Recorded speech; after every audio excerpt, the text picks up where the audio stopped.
Você é um value investor, assim como o Buffett. Então você não comprou Amazon, nem Apple, nem Facebook.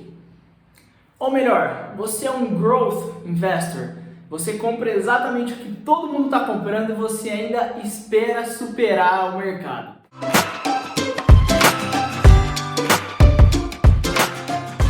Se você é novo aqui, seja muito bem-vindo. Meu nome é Renan Zanella, eu sou educador e assessor financeiro e nesse vídeo eu vou falar sobre a diferença entre as empresas de crescimento, as empresas growth e as empresas value, as empresas de valor ou de dividendo, e no final do vídeo eu vou te revelar qual é a melhor para você investir. Então fica até o final e já aproveita e se inscreve aqui embaixo.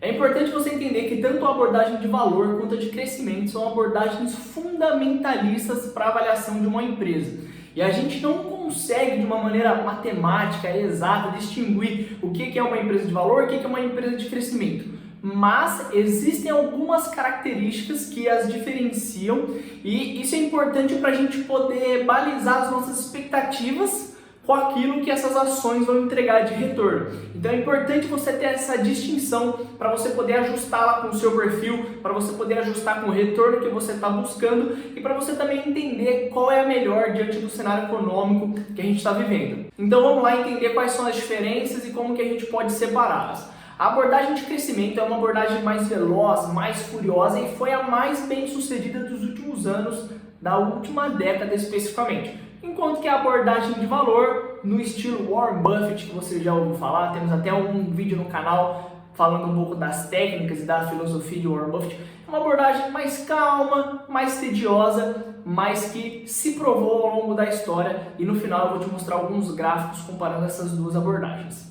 Vamos lá então para 3 métricas para a gente poder separar esse tipo de ação. A primeira métrica e a mais óbvia é o crescimento. Para uma empresa ser considerada growth, geralmente é exigido que ela tenha um crescimento de pelo menos 20% ao ano. E alguns investidores podem olhar tanto para a primeira linha, para a receita, quanto para outras linhas para poder identificar esse crescimento. E como 20% é um valor bem agressivo, né, as principais candidatas são empresas mais jovens em período de expansão. Enquanto isso, as empresas velhas são empresas em setores mais constantes, mais maduros, onde há sim perspectiva de crescimento, mas num valor muito mais moderado, né? E para você ver como não é tão simples essa distinção, vamos pegar o setor bancário aqui no nosso país. A gente sabe que é um setor concentrado, com poucos players e grandes players, né? E a gente tem duas empresas que fazem bem essa distinção. De um lado a gente tem o Itaú, que é uma empresa que fatura mais de 100 bilhões de reais por ano, tem mais de meio trilhão de reais de valor de mercado. Então é uma empresa muito estável, lucrativa há vários anos, um dos melhores investimentos que você poderia ter feito há 15, 20 anos atrás.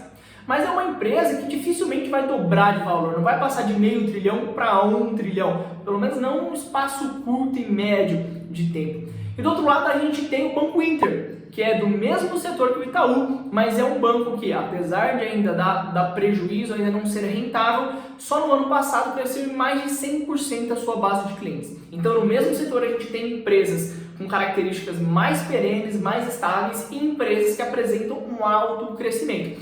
E é fácil ver essa distinção quando você vê os múltiplos do Itaú e do Banco Inter, como o mercado precifica no Banco Inter esse crescimento esperado. E como o Itaú, mesmo sendo uma das melhores empresas do Brasil, tem um múltiplo muito mais conservador, muito mais próximo da nossa realidade. Segunda característica, valuation. Agora vamos começar pelas empresas velho, que são empresas, como a gente acabou de falar, né, de um setor mais estável, com maior previsibilidade de fluxo de caixa, de crescimento e menor potencial. Também são empresas negociadas a múltiplos mais baixos.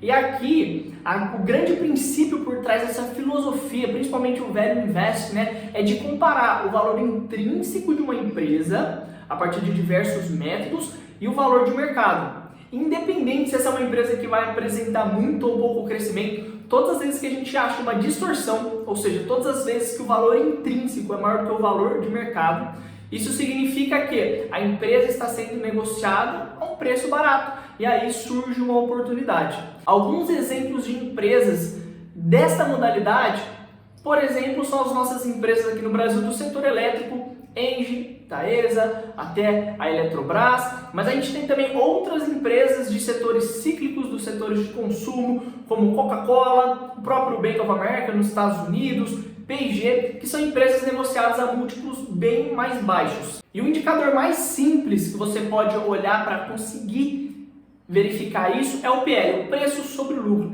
E ele mede em quantos anos, mantendo-se o lucro corrente da companhia, o investidor vai recuperar o seu investimento. Essas empresas mais perenes que a gente acabou de comentar, empresas do setor elétrico e tudo mais, elas têm um PL de 5, 6, 8 vezes. Enquanto isso, empresas de crescimento no Brasil, dois exemplos legais, a Magazine Luiza e a Fleury, tem PL acima de 20, 30, existem casos ainda mais exacerbados.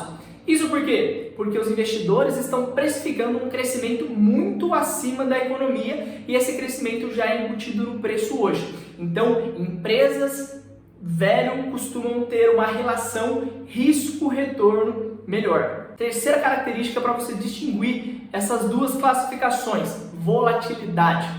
Empresas growth, empresas de crescimento, você pode ver num gráfico ou alguma empresa que você acompanha que é de crescimento, como ela é muito mais volátil.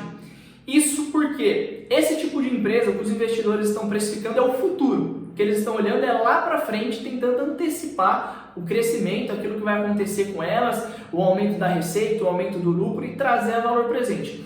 Então, qualquer mudança que a gente tem no cenário econômico, seja da taxa de juros, seja um novo partido, um novo político que está assumindo um cargo, pode mudar alguma lei que pode impactar aquela empresa, as mudanças são muito mais drásticas. Enquanto que as empresas velho, por elas já terem um valuation mais justo, por elas já serem precificadas com aquilo que elas entregam, por ser mais próximo da nossa realidade, elas têm uma volatilidade muito menor. Por isso que geralmente um perfil de risco mais moderado, conservador, vai se dar melhor com esse tipo de empresa, enquanto que um perfil mais jovem ou um perfil mais agressivo, independente da idade, vai se dar melhor com empresas mais de crescimento.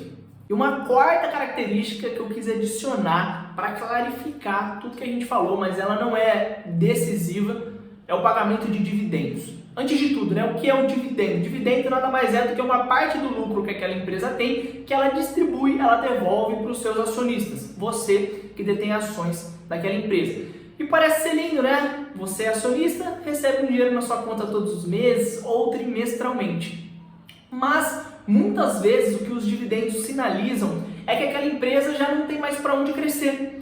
Porque se ela tivesse novos projetos que fossem rentáveis, que fossem fazer com que o lucro dela aumentasse, ela pegaria esse dinheiro e reinvestiria na própria empresa, ela não distribuiria para você. Então, você olhar os dividendos por si só não é uma métrica tão clara para te falar se aquela empresa é boa ou ruim. Então, o que a gente olha é o payout, que nada mais é do que o percentual do lucro que aquela empresa teve naquele período que foi distribuído para você. Então, empresas de valor, empresas focadas em dividendos têm um payout alto. Empresas do setor elétrico, que a gente comentou, Ambev, os bancos costumam ter um payout alto. Então, se o banco teve 1 bilhão de lucro, ele vai distribuir a maior parte para os seus acionistas. Enquanto isso, as empresas de crescimento, o que elas fazem?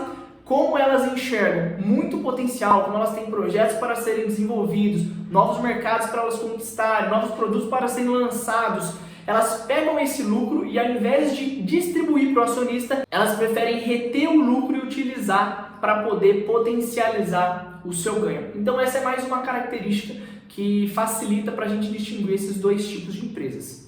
Então vamos para a resposta final que eu prometi para você. Qual é o melhor tipo de ação para você? Um estudo foi feito pegando o retorno das ações desde a década de 1920 até 2019 e o resultado é claro. Durante todo esse horizonte, durante todo esse período da história, as ações velho, as ações de valor negociadas a um múltiplo mais baixo, apresentaram um retorno quase 4% a mais anualmente do que as ações de crescimento. Então sim, na última década as ações de crescimento performaram melhor do que as ações de valor, mas em um horizonte maior, em mais de 100 anos, o que a gente vê é que as ações de valor performam melhor.